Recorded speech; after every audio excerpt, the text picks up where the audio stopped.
Bonjour à tous, bienvenue dans l'émission Parlons Travail au Rose Festival. On entend l'ambiance qu'il y a derrière nous, on est en plein cœur du festival. Et pour cette émission-là, j'ai le plaisir de recevoir Delphine et Gérald qui sont de la CFDT Occitanie. Chers amis, comment ça va? Ça va bien. Plutôt. Et toi? Content d'être très bien, content d'être au Rose Festival. Oh oui. Content d'être avec nous, content de pouvoir parler au public, vous allez nous expliquer ce que c'est la CFDT. Est-ce que d'ailleurs, même il y a des particularités sur la CFDT Occitanie. Qui veut s'en sortir en premier? On va peut-être même d'ailleurs faire c'est quoi la CFDT, puis c'est quoi la CFDT Occitanie, puis Ça marche au sujet. Ça marche. D'accord.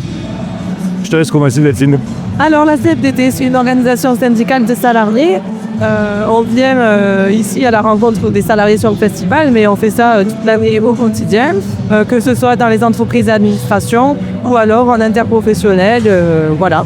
Et du coup, on est un acteur qui agit sur les conditions de travail, la sécurité au travail, la santé au travail, la qualité de vie au travail, mais aussi dans la société où on est engagé sur des sujets un petit peu plus larges, un petit peu plus généraux, comme la transition écologique juste, les violences faites aux femmes, la lutte contre les violences faites aux femmes, la lutte contre les discrits, voilà, ce genre de choses. Voilà, et nous, notre terrain de jeu, c'est l'Occitanie en fait. Donc on a 13 départements et on fait ce travail-là sur toute l'Occitanie. Super. Donc du coup, vous étiez là aussi pour parler aux festivaliers, ça veut dire que vous avez un stand sur place. Quel est d'accord, donc à quoi sert le stand? Qu'est-ce que vous nous proposez dessus? Alors le stand, on est partenaire du Rose Festival sur l'Action Emploi et on discute du travail, en fait, du monde du travail. Ils ont la possibilité via un photobooth de se projeter dans de futurs emplois qu'ils choisissent, avec douanier ou douanière, infirmier ou infirmière. Et le photobooth les met en situation et ça permet d'aborder l'emploi et de discuter travail de façon un peu plus détendue dans une ambiance rose. Ok, impeccable. Donc vous avez du monde qui viennent vous voir. Et puis, qu'est-ce que ça veut dire la CFDT du coup? Alors la CFDT, c'est la Confédération française et démocratique du travail. Et juste pour compléter par rapport à ce qu'on disait avant, donc c'est vrai que les festivaliers viennent nous voir, ils sont surpris de nous voir sur un festival, mais il faut savoir que nous on s'occupe des travailleuses et travailleurs depuis l'apprentissage jusqu'à la retraite. Donc on est là pour parler à tous les secteurs et toutes les tranches d'âge en fait. Très bien, donc la CFDT, on veut casser aussi les clichés, les mythes, voilà, ce qu'on entend parfois aussi, des gens médisants, donc on voit beaucoup souvent la FO, France Ouvrière, la CGT, CFDT dans les manifs, etc. Mais en vrai, les syndicats, c'est bénidélieux, si je puis me permettre, parce qu'en fait, vous donnez aussi beaucoup de pouvoir aux salariés. Aujourd'hui, si vous n'existiez pas, vous, syndicat du travail, on n'aurait pas autant de confort ou d'avancer dans ce monde de l'emploi, donc c'est des sujets qui sont clés.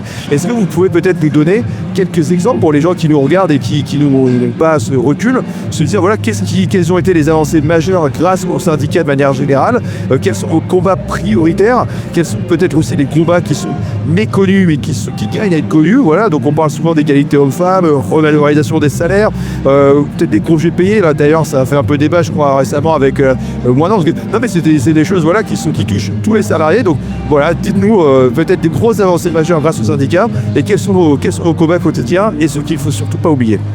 Ouais, tu as complètement raison. En fait, les gens ont souvent une image galvaudée du syndicalisme. On résume souvent ça à la grève et à la cuisson des merguez pendant les manifestations. Mais ça représente une part infime en fait de ce que font les syndicats, notamment la CFDT. Le gros du travail, en fait, c'est effectivement d'être présent dans les entreprises et les administrations et de faire avancer les droits des travailleurs et des travailleuses. Pour te donner un exemple, après je laisserai la parole à Delphine, mais pour te donner un exemple, la mutuelle obligatoire, en fait, ça a été négocié dans une année et c'est un droit qui a été acquis il n'y a pas si longtemps que ça pour les travailleurs et les travailleuses parce qu'il y avait des gens qui travaillaient et qui n'avaient pas les moyens de se soigner en fait. Et ça touche tout le monde. Donc ça, c'est une vraie avancée pour les travailleurs et les travailleuses et on n'y pense pas quand on parle du syndicat en réalité. Ok, pardon, vas-y. Non. Mais donc il n'y a pas si longtemps que ça, on s'en rend pas compte effectivement, mais la mutuelle obligatoire n'était pas obligatoire et c'est pas si vieux quoi. Du coup, alors, on n'a pas la date, on la remettra peut-être dans les montages, mais ouais. Ok. Donc ça c'est une avancée et il y en a ça, et du coup c'est une avancée qu'il y a eu dans le privé au début et depuis quelques temps ça y est, c'est une avancée aussi dans le secteur public et la CFDT est vraiment moteur de cette négociation là. Ok, et au niveau de comment vous touchez vos cibles, voilà, est-ce qu'on parle pareil à des jeunes? Alors j'ai bien compris que vous êtes sur le festival pour cette catégorie-là, mais est-ce qu'il y a des services différents, de la communication différente? Est-ce que c'est peut-être une communication commune? Moi j'avais fait aussi la fête de l'humain aussi, il y a beaucoup aussi de syndicats, et voilà, donc c'est toute génération qui sont confondues. On est invité dans les tentes, voilà, on fait appel camarades, c'est très sympathique, on a passé des bons moments, et c'est là en fait on retrouve aussi une certaine fraternité, une vraie amitié, et transgénérationnelle au final, et le syndicat permet aussi ça de décloisonner finalement les différentes peut-être classes sociales, les différentes inégalités qui peuvent exister, et être tous réunis sous une même bannière. Ah ouais, complètement. Une des valeurs de la CFDT d'ailleurs, c'est la solidarité. Et l'idée en fait c'est de discuter avec tout le monde. Alors effectivement tu as raison, t'abordes pas les jeunes au Rose Festival comme tu abordes les gens dans les sections quand ils travaillent ou sur leur lieu de travail. Et c'est effectivement aussi une des raisons pour laquelle on souhaitait être présent au Rose Festival. C'est les discussions et l'approche n'est plus du tout la même en fait, et c'est hyper important pour nous. Delphine ? Oui, et c'était aussi surtout de montrer l'autre visage d'une organisation syndicale, parce que comme on disait tout à l'heure, on n'est pas que dans la grève ou brûler les pneus sur les rues, mais vraiment, voilà, on casse les codes, on montre qui on est vraiment et ce qu'on fait vraiment au quotidien. Et ça surprend beaucoup les jeunes qui viennent nous rencontrer sur le stand, parce que justement, ils ne savent pas ce que c'est une organisation syndicale, et dès qu'on leur en parle, bon, ils écarquillent un petit peu les yeux, et puis au final, mais c'est génial ce que vous faites, en fait, on ne savait pas. Ben voilà, c'est pour ça qu'on est là, en fait, pour montrer qui on est, ce qu'on fait, et montrer que c'est pas que ce qu'on voit à la télé dans les manifestations en réalité. C'est vrai que les médias de toute façon elles n'ont pas toujours tendance à montrer le bon visage, et c'est pour ça que moi je tenais à vous inviter aujourd'hui, c'est pour que vous puissiez en parler aux gens qui vont nous regarder. Il y a un vrai devoir d'éducation aujourd'hui en fait, si on ne se renseigne pas, malheureusement on ne peut pas savoir, donc vous avez cette démarche ici. Et bravo à vous. Et au niveau de comment c'est accueilli d'ailleurs par le public ici, est-ce que les gens ils viennent, ils disent CFDT, ou est-ce qu'ils disent non, on vient, on discute, et ils repartent limite avec le sourire, ils disent ok, je savais pas, et même avec la conviction d'être syndicat aussi après quoi. On t'arrête 2 secondes pour te parler d'Actual Group, acteur majeur du travail et de l'emploi en France. Travail intérimaire, recrutement, accompagnement et formation, tu trouveras forcément ce qu'il te plaît dans le lien en description. Maintenant, on repasse tout de suite au podcast. Ouais, non, ça se passe super bien en fait. Soit on discute avec des jeunes qui ne connaissent pas toujours le syndicalisme, et on leur parle de travail et de l'utilité des syndicats, et ils repartent intéressés. Alors on ne fait pas des adhérents, on n'est pas là pour faire des adhérents, mais c'est vraiment de l'information, mais vraiment informer les gens. Ensuite on a des jeunes qui connaissent les syndicats et qui disent mais c'est que vous soyez là, et on a vu aussi des parents qui accompagnent les jeunes et qui eux connaissent les syndicats, et ils nous disent mais franchement c'est top que vous soyez là, ça change l'image et c'est exactement ce qu'il faut faire, et on pense que effectivement nous aussi on pense que c'est ce qu'il faut faire en réalité. Ben c'est vrai, parce qu'on a beaucoup de marques ici, donc des marques très jeunes, voilà, un peu de fame, shiny, etc. dans un festival qui est très très jeune, donc on peut se poser la question du pourquoi du comment, mais l'éducation se fait le plus tôt possible, c'est-à-dire qu'il ne faut pas attendre d'avoir 40 ans pour se dire effectivement c'est plutôt pas mal, et alors qu'on aurait pu être sensibilisé sur tout ça, et sensibiliser aussi d'autres personnes à ces sujets. Ouais, on pense qu'on est au bon endroit au bon moment. Et au niveau de la CFDT Occitanie, est-ce que vous avez une particularité? Parce que moi j'ai rencontré des entreprises, d'autres partenaires qui ont vraiment je prends NG par exemple, qui ont une particularité sur de la transition énergétique, de par en fait la région, qui leur permettent de faire ça plus facilement. Est-ce que vous avez des sujets, des défis, peut-être plus en Occitanie qu'ailleurs? On n'a pas spécialement, en fait, la région Occitanie est tellement grande et tellement diverse. On a des départements, et même dans le département, tu peux avoir des bassins d'emploi qui sont complètement différents. Et on traite des sujets, on traite tous les sujets, on est obligé de traiter tous les sujets. Et quand tu parles de transition écologique juste dans le Lot, t'as pas la même discussion, tu parles la même chose, mais t'as pas la même discussion que si tu en discutes dans une grande ville comme Toulouse ou Montpellier en fait. Et la façon de l'aborder, tu parles du même sujet mais avec des problèmes complètement différents. Et donc ça demande un traitement un peu plus affiné. Nous c'est ce qu'on essaie de faire en Occitanie. On essaie de faire un traitement plus affiné, réellement en proximité, et les problèmes des gens en fait tu les règles en proximité, donc on est obligé d'avoir cette finesse de ce travail dans la dentelle là, en fait. Et au niveau de l'innovation, tu voulais rajouter un truc, Félix? Je voulais rajouter un truc parce qu'en fait on a quand même une spécificité par rapport à notre région, c'est que nous on travaille sur le volet du travail transfrontalier qui n'existe pas dans toutes les régions en France.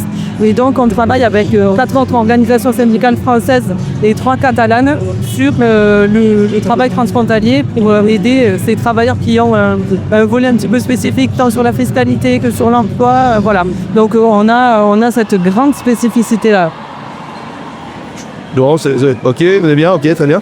Donc qu'est-ce que vous savez aussi, si on parle beaucoup d'innovation aujourd'hui, c'est peut-être aussi des grands sujets que vous avez chez vous. Donc comment on protège les salariés face à, je sais rien, la robotique, l'intelligence artificielle. Est-ce qu'aujourd'hui, vous, dans cette transformation, vous voyez plutôt des emplois qui vont être perdus, remplacés par ça, ou plutôt en fait des emplois qui vont être remplacés, c'est-à-dire qu'en fait pour faire des lignes de code, il faut aussi de plus en plus de personnes, pour réparer les robots, il faut aussi de plus en plus de personnes, voilà, on revient aussi de plus en plus aux métiers manuels qui vont être de plus en plus valorisés. Je ne sais plus qu'ils en parlaient l'autre jour, mais en fait qui étaient plombiers. Mais je veux dire, en fait, plombier c'est super, parce qu'aujourd'hui, demain, tu as des métiers qui vont se transformer avec l'intelligence artificielle, mais les gens qui sont plombiers d'aujourd'hui seront peut-être aussi les gens riches de demain. Donc aussi, est-ce que le fait d'être mécanicien, d'avoir sa boîte de mécanique entre guillemets en robotique, des choses comme ça, comment vous percevez à la CFDT cette transition mondiale en fait, quoi? Nous, sur la CFDT Occitanie, on a un dossier spécial là-dessus qui est l'évolution du monde du travail. Et il faut traiter cette évolution du monde du travail. Alors évidemment, on parle de l'IA, mais déjà, on est déjà dedans, notamment avec certains, le télétravail, le traitement du télétravail, qui vient aussi modifier la façon de travailler et qui apporte de nouvelles questions. On a eu, par exemple, sur le télétravail, on connaît le télétravail lié au Covid, mais qui n'est pas réellement du télétravail à pratiquer hors temps de Covid, mais qui est venu impacter le monde du travail, que ce soit chez les employeurs ou chez les salariés, et les travailleurs et les travailleuses de façon générale. Et c'est comment on travaille là-dessus, comment on réfléchit, comment on accompagne et les travailleurs et les travailleuses et les entreprises dans les discussions pour pouvoir s'adapter à ça. Donc on a tout ce travail à faire, et évidemment avec l'IA, avec l'évolution du monde du travail, on a tout ce travail d'accompagnement à faire sur des emplois qui vont être perdus et sur des emplois qui vont être créés et dont on ne connaît aujourd'hui pas l'Union ou qui n'existe pas encore en fait. C'est bon, t'as tout résumé là, donc c'est bon. Et au niveau du coup, effectivement, du télétravail, on en parle, il y a un double discours un peu dessus parfois qu'on va voir, c'est qu'il y en a qui vont dire en fait les salariés chez eux ils foutent rien, et il y en a d'autres, donc parfois il y a des outils de tracking qui sont mis en place, qui sont du flicage, etc. par les entreprises, donc c'est quoi aussi la limite sur ça? Et à l'inverse, on va avoir des gens qui ne sortent jamais du travail. C'est-à-dire qu'ils commencent très tôt le matin, qui finissent très tard le soir, et qui n'ont aucune pause à aucun moment, et qui n'arrivent même plus après. Voilà, parce qu'il y a des gens, quand ils sont gouraux, en fait, quand ils ferment leur PC, qu'ils laissent au travail, ça va. Donc, c'est quoi vous observez, vous, en fait, dans cette dynamique? Ou d'ailleurs, les gens qui nous regardent, est-ce que vous avez des conseils pour eux, pour se dire, voilà, comment on vit mieux ce télétravail? Ou est-ce qu'il faut faire de l'hybride? Comment ça se passe, quoi? Il n'y a pas une solution, en tout cas, il n'y a pas une solution qui s'applique à tout le monde sur le télétravail. Tous les travails ne sont pas télétravaillables en réalité, déjà, il y a ça à regarder. Et même un métier télétravaillable, il faut prendre en considération la situation du travailleur ou de la travailleuse en fait. Tout le monde ne peut pas télétravailler chez soi. Vient se nous couler à ça la charge que peut avoir une personne chez elle, est-ce qu'il y a des enfants en bas âge, toutes ces choses-là dans la gestion. Et le conseil qu'on pourrait donner, c'est de dire que ça s'étudie en réalité, et ça s'étudie. C'est même plus un conseil pour les employeurs, c'est-à-dire que vos salariés, c'est pas parce que vous ne les voyez pas travailler qu'ils ne travaillent pas déjà, premièrement, ça c'est faux. D'ailleurs, on s'est rendu compte que pendant le Covid, les gens travaillaient beaucoup plus que ce qu'ils travaillaient en réalité en temps normal parce qu'ils ne regardaient pas la montre et ils étaient très productifs en réalité. Donc dire que je ne vois pas travailler mon salarié donc je ne travaille pas, c'est réellement faux. Et après, c'est de comment on accompagne ce travail et comment on accompagne nous, syndicats, dans la discussion des employeurs.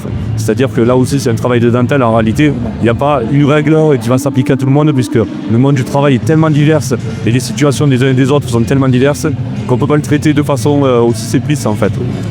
Ça a été aussi le prisme de la qualité de vie au travail et de la santé au travail, parce qu'on s'est rendu compte aussi à l'usage que la santé mentale pouvait être aussi altérée du fait de l'isolement. Il y a beaucoup de salariés qui ont fait part de problèmes liés à l'isolement, à la solitude en étant en télétravail. Donc il y a eu aussi là un rétropédalage sur certaines choses dans cet endroit-là. Ok, très bien. Et la partie RSE, handicap aussi, et ça c'est des choses sur lesquelles vous intervenez. Je pense notamment parfois on dit il y a handicap et Non, ça arrive. C'est vrai, mais c'est la poussière. Tout à l'heure même, on a eu une mini tornade qui est tombée de poussière justement du studio. Et puis apparemment, c'est normal. Il y en a de temps en temps quand il y a du vent ici. La barrière a failli lui tomber dessus. Ils étaient pas là. Voilà. Tout le moment, Ah ouais, voilà. il y a des conditions de travail particulières. Voilà, c'est ça. Et puis de toute façon, on a Filer un coup de main si besoin. puis vous y connaissez en sécurité du travail, donc on est plutôt bien tombé sur ce plateau. Mais du coup, ouais, le handicap par exemple, ou là, on parlait tout à l'heure du télétravail, donc aussi on réaménage aussi les espaces de travail à la maison, parce que les gens qui sont dans petits appartements, qui n'ont pas de place, qui sont parfois aussi dans des bureaux, qui n'ont pas de bureau, parce que parfois, je pense aux gens dans les grandes villes, et parfois pas des grands salaires aussi, c'est compliqué d'avoir un espace dédié, donc c'est un canapé, on est comme ça, et parfois dans les entreprises aussi. La partie des personnes en situation de handicap, il y a des quotas. Les entreprises ne les respectent pas parfois ou ne respectent pas les normes et machins. Donc vous intervenez aussi sur le genre de sujet. Oui. Vas-y. Non, je t'en prie. Non, vas-y. Non, mais oui. Après, non, en fait, si vous voulez, on a aussi la chance à la CFDT d'avoir beaucoup de personnes et d'avoir beaucoup de militantes et militants engagés, et notamment dans les services de santé au travail. Donc, du coup, c'est vrai qu'on va intervenir, on va, via les services de santé au travail, la médecine du travail, comme on dit communément, faire ce travail d'accompagnement, d'aménagement avec des ergothérapeutes ou des choses comme ça, effectivement. Oui. Très bien, d'être fait, c'est complet, merci beaucoup. Et du coup, on va se dire, en gros, l'entreprise idéale, c'est quoi en fait? Parce qu'on parle beaucoup de l'équilibre vie pro-perso aussi. Donc, alors il y a deux questions en une, c'est qu'est-ce que demandent les salariés? Alors le télétravail, j'imagine que c'est un petit peu le super sujet, mais il y a d'autres choses aussi, parfois que les salariés peuvent demander, ou sont assez demandeurs, peut-être des crèches dans les entreprises ou des choses comme ça, ou aussi. Et après aussi, une fois qu'on aura dit ça, peut-être de dresser en fait le profil type un peu de cette entreprise parfaite. C'est quoi en fait une entreprise, peut-être pas parfaite parce que la perfection n'existe pas, mais qui respecte, on va dire, un maximum de codes. L'entreprise parfaite n'existe pas. Après, je vais répondre. D'ailleurs, l'entreprise parfaite, on vous cherche. Donc, si vous êtes là, n'hésitez pas à nous. Qu'on puisse discuter, qui me file la méthode. On est preneur. On duplique après. Après, il n'y a pas de souci. Non, je pense que l'entreprise parfaite, c'est une entreprise qui écoute ses salariés, qui est dans le dialogue social, qui comprend que le dialogue social, c'est pas un de nous. Et qu'être attentif à ce que demandent les travailleurs et les travailleuses par rapport à l'entreprise et de pouvoir s'ajuster par rapport à ça. Je pense que la clé est là. Après, même si on est au Rose Festival et que tout est rose ici, on sait que dans le monde du travail, tout n'est pas rose. On sait que c'est compliqué, que des fois, il y a des impératifs et qu'on peut pas regarder à côté, elles sont un peu la tête dans le guidon, mais c'est vraiment ce qui est important, c'est les échanges avec les travailleurs et les travailleuses dans l'entreprise et de comprendre les besoins. Effectivement, concilier les temps de vie pro-perso, c'est hyper important, avoir cette souplesse-là. Mais encore une fois, ça non plus, ça ne se duplique pas sur toutes les entreprises. Il y a certaines structures qui peuvent le faire, d'autres qui ne peuvent pas le faire, mais c'est assez important. Ouais. Et du coup, j'en profite moi pour dire aussi, pour changer l'image et changer la vision qu'on pourrait avoir des syndicats, en fait, on n'est pas là pour s'opposer à l'employeur, en fait. On est là pour co-construire, pour que justement tout se passe bien dans l'entreprise et dans l'administration pour tout le monde. Voilà, faut arrêter de penser que les syndicats sont juste là pour s'opposer. Non, on veut co-construire en fait. Oui, bien sûr, vous êtes les porte-parole des salariés en fait. Donc vous êtes pas là pour créer des problèmes, vous êtes juste là pour les faire remonter et être la voix des salariés qui parfois seraient trop timides, n'oseraient pas ou auraient peur. Je dis mais c'est peut-être des vrais cas de peur de se faire licencier suite à ça. Donc au moins vous permettez de faire bouclier, de faire tampon par rapport à ça et merci beaucoup. D'ailleurs aussi, on pourrait se poser la question. Comment on fait pour être syndiqué et combien de temps ça prend, peut-être dans la semaine, le mois, l'année. Moi j'ai eu la chance de rencontrer une personne d'un très grand groupe dans la fromagerie français qui était une mère de 3 enfants, qui était mère solo, qui payait les études de sa fille de 15 000 €, qui travaillait toute la semaine, le samedi 12 heures par jour et le dimanche 12 heures par jour pour arriver en heures supplémentaires pour arriver à subvenir aux besoins de sa famille, donc, et qui en plus était bénévole à la protection civile et qui en plus était secrétaire de la protection civile et qui en plus était syndiqué et membre conseil syndical de l'entreprise dans laquelle elle bossait. J'étais très ému, j'avais même une petite larmichette à l'œil, vraiment. Et donc comment en fait on fait pour déjà être syndiqué et concilier parfois des gens qui se disent oh là là, moi j'ai déjà bien assez de travail. Comment ça se passe?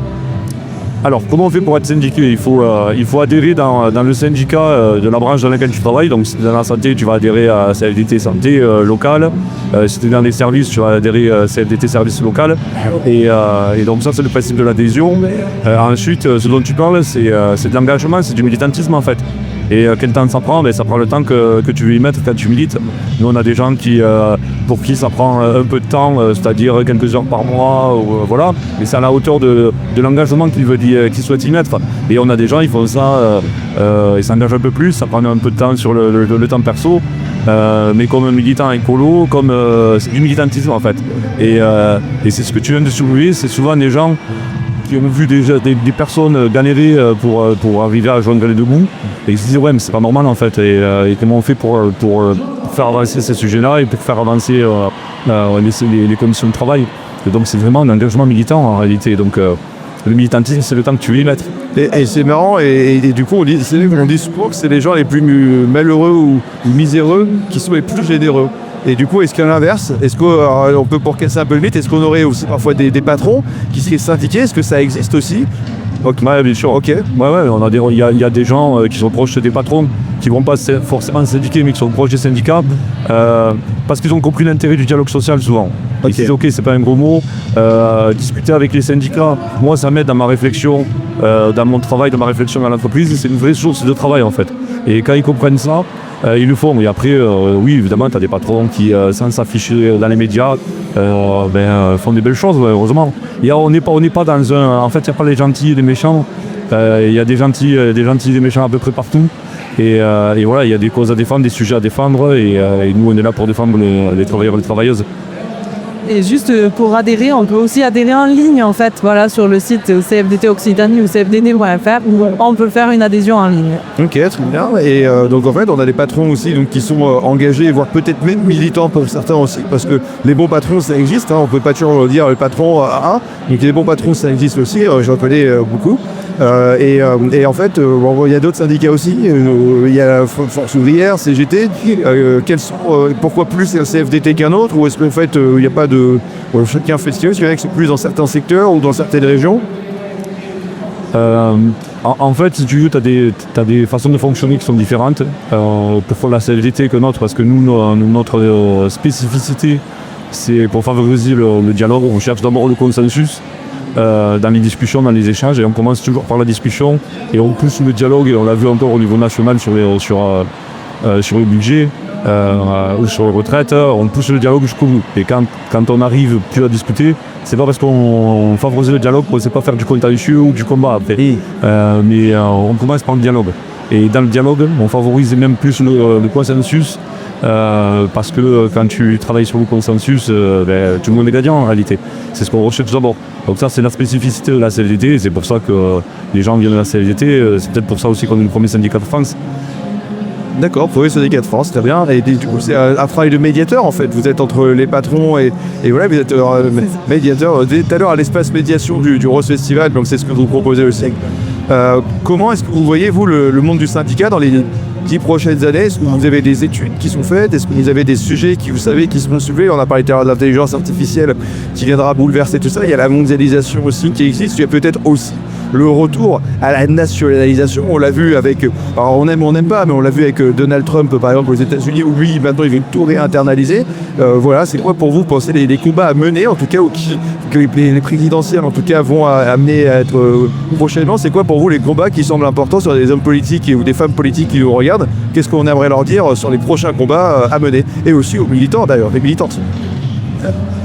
Alors, tout n'est pas bon à prendre aux États-Unis. Il y a des trucs pas à prendre, mais il y a des trucs qui on va pas tout aller chercher tout ça. Mais sur le fait de vouloir réinternaliser les métiers pour créer de l'emploi. Ouais, mais après, les États-Unis font ce qu'ils veulent, mais je pense que le futur déjà du syndicalisme en France sur les 10 prochaines années, on a souvent eu ce discours nous en interne, alors tous les syndicats confondus d'ailleurs, d'une évolution du syndicat, du syndicalisme.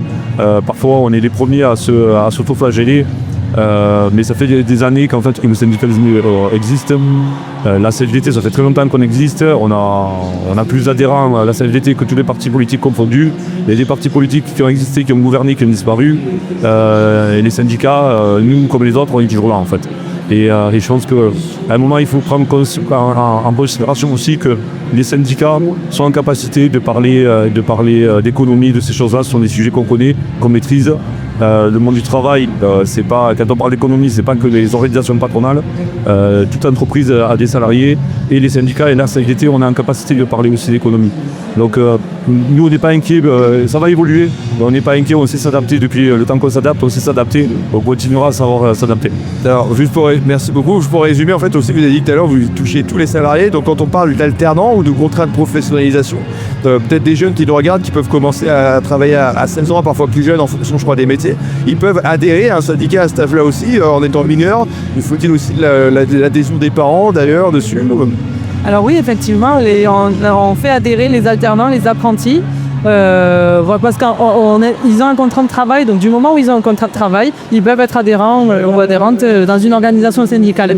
Et justement, en plus, il y a des accompagnements un petit peu plus particuliers, on va dire, parce que c'est des contrats un petit peu plus spécifiques et il y a ces nécessités-là. Donc du coup, on est en train de voir justement pour développer des actions et des partenariats dans les CFA ou dans les habitats jeunesse pour justement pouvoir informer les jeunes sur les différents dispositifs qui sont à leur disposition ou sur leurs droits, parce que c'est vrai que parfois au niveau des apprentis, il y a des petits soucis et les centres de formation des apprentis ne savent pas forcément comment nous régler, donc nous on est là pour ça, c'est pour ça qu'on peut proposer des partenariats aussi. Et au niveau des stagiaires aussi, on rentre aussi dans le ligne de compte, parce que parfois il y a des stagiaires justement qui sont exploités, j'entends dans certains secteurs où on sait qu'on doit faire des stages, je ne donnerai pas de secteur particulier mais on les connaît, mais voilà, on fait des stages de 4 mois qui sont des stages de régulièrement tout le temps mis, où les gens sont vraiment mis sous pression, etc., où c'est très difficile. Le secteur le veut historiquement. Est-ce que là aussi c'est des choses que vous pouvez faire accompagner ou pas? Il y a un travail qui est fait, aussi avec les stagiaires. Il y a des discussions quand même notamment avec les écoles, parce que c'est plus une commande d'entrée. Effectivement, tu as raison. Il y a des boîtes qui sont un peu spécialisées dans ce mode de fonctionnement. De la finance, c'est particulier. Moi, je dis que c'est le meilleur moyen de débuter les gens. Après, ces secteurs-là, il ne faut pas qu'ils pleurent en disant on ne trouve personne. Si vous commencez à les débuter alors qu'ils sont en stage, vous les prenez par le mauvais bout, quoi. Donc c'est déjà à eux de faire ce travail-là. Nous, on fait notre travail en passant par les écoles, en accompagnant et en essayant de pointer du doigt et d'accompagner quand ça se passe mal. Mais il y a un vrai travail de culture à faire, il y a un vrai travail de fond à faire là-dessus. Et là, il y a un travail que doivent vraiment faire les employeurs en se disant que c'est peut-être un bon calcul à très court terme. Je pense que c'est un très mauvais calcul à long terme après. Et effectivement, est-ce que les syndicats s'adressent qu'aux travailleurs français ou est-ce qu'on peut être de nationalité étrangère et adhérer aussi à un syndicat? Est-ce que c'est quelque chose qui est possible? Alors on ne demande pas forcément une carte d'identité quand on adhère, donc pour moi oui. Ensuite, en fait ça dépend du lieu de travail. Et du lieu du contrat de travail. Donc du coup, il peut arriver qu'on ait des personnes qui ne soient pas de nationalité française, mais qui travaillent pour une boîte française. Donc du coup, oui, ça ne me paraît pas déconnant. Non, c'est vrai que c'est pas que c'est pas une colle, hein, mais c'est pas courant. Donc du coup. Non, mais t'as raison, on a accompagné des travailleurs qui n'étaient pas de nationalité française, mais qui travaillent souvent dans l'agricole, des choses comme ça, oui. Et avec des problèmes assez importants. Et la CFDT accompagne ces travailleurs, ces travailleuses-là. Soit pour des problèmes réellement de contrat de travail, soit des fois pour des ajustements, notamment avec la protection sociale, des choses comme ça qui ne sont pas forcément alignées. Delphine parlait des transfrontaliers tout à l'heure. Oui. C'est un petit peu ce qu'elle faisait, parce que c'est toi qui as fait le dossier. C'est un petit peu ce qu'elle faisait avec les collègues espagnols, de faire ce lien sur des travailleurs étrangers et comment on les accompagne en fait. Et après, effectivement, il y a de vraies problématiques de droit du travail. Mais c'est comment tu règles le problème et comment tu accompagnes si ça ne se règle pas et si tu vas au contentieux, au prud'homme, des choses comme ça, quoi. Non, bien sûr, c'est pour savoir en fait aux gens qui vont nous regarder qui peut, voilà, parce que peut-être que des alternants qui ont parfois des problèmes. Parfois, je parlais avec une amie hier qui me parlait, voilà, qui travaille dans un média et qui a eu des problématiques d'agression sexuelle, etc. Voilà, ça arrive et ça, il faut absolument le dénoncer. Donc, si ça arrive, ne restez pas muets, absolument. Enfin voilà, et femmes comme hommes, ça peut arriver, voilà. Et il n'y a pas d'âge, il faut absolument, voilà, le harcèlement moral, sexuel. On vous invite en tout cas à le dénoncer lorsque ça arrive. Là, des personnes comme vous sont là et merci d'être là pour ça. D'autres organismes aussi. Donc voilà. Donc ça c'est important. Et elle était en stage et parfois on se dit en fait je suis stagiaire ou je suis alternant, peut-être que c'est pas pour moi et tout ça. Donc c'est important de dire à quel public on s'adresse. Donc à partir de personnes en stage du travail jusqu'à après quasiment la retraite, peut-être même après la retraite. Et puis voilà, les Français et les personnes aussi de toute nationalité qui viennent travailler en France. Moi j'ai une dernière question, sauf si vous avez d'autres sujets que vous voulez évoquer. C'est le moment où jamais. Je pense qu'on a bien fait le tour, non? On fait un bon tour. Ben alors maintenant, ça va être, vous allez pouvoir vous adresser à la caméra numéro 2, vous allez pouvoir la regarder. Et en fait, on va parler aux salariés, on va parler aux entreprises, aux patrons.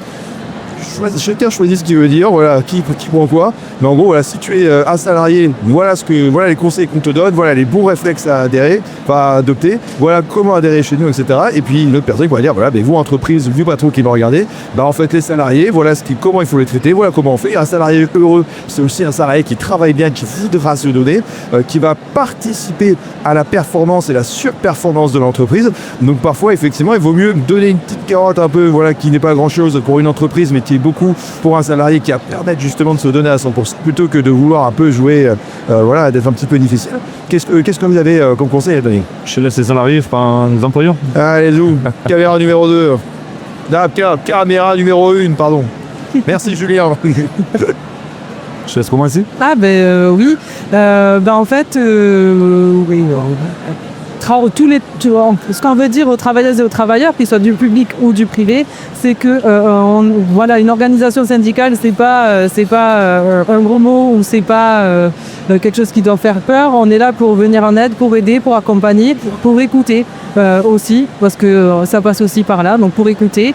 Et donc il ne faut pas hésiter à se tourner vers la CFDT la plus proche, que ce soit dans l'entreprise ou que ce soit en interprofessionnel dans la ville où on habite ou le village où on habite. Voilà. C'est aussi important parce qu'en fait, les personnes n'osent pas non plus, comme tu disais tout à l'heure, on est des porte-parole. Les personnes n'osent pas forcément dire les choses dans les structures ou envers leur employeur. Nous, on est ces porte-paroles-là. Donc on est là pour ça et il ne faut pas hésiter à nous solliciter et à venir nous voir. Et pour les employeurs, il faut qu'ils comprennent réellement l'utilité du dialogue social. C'est important. On n'est pas les empêcheurs qui tournent en rond. À la CFDT, on s'est discuté, on s'est travaillé. On a beaucoup d'adhérents. Sur l'Occitanie, on est à 38 000 adhérents. On ne peut pas être ignoré aujourd'hui dans les discussions avec les employeurs. Et il faut qu'ils discutent, il faut qu'ils ouvrent le dialogue social. Il faut qu'ils y trouvent aussi qu'ils comprennent l'intérêt qu'ils ont à discuter avec les travailleurs et les travailleuses. Et nous, on est là pour représenter les travailleurs et les travailleuses. On est légitime pour faire ça. Et il faut que ça les saisisse. En tout cas, Delphine, Gérald, j'ai été ravi de vous recevoir sur l'émission d'avoir appris beaucoup sur la CFDT. D'ailleurs, moi, je vous quitte parce que je vais sur le sol de la CFDT. Allez me syndiquer de ce pas. Voilà. En tout cas, on se donne rendez-vous bientôt dans une prochaine émission de Parlons Travail. Excellente journée et à très bientôt.